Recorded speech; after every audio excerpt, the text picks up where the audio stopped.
Sen pituinen se. Nyt päätä tyynyyn päin. Mut kun mulla on ikävä isiä. Niin mullakin. No voi. Mut isihän tulee jo huomenna. Se on vaan tän yön poissa.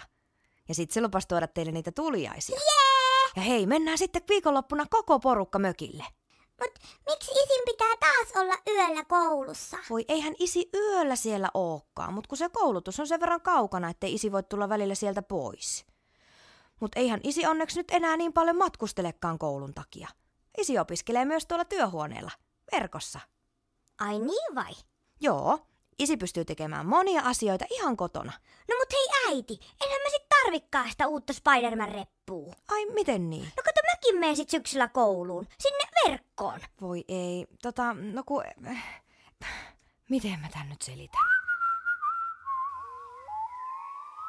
ework.fi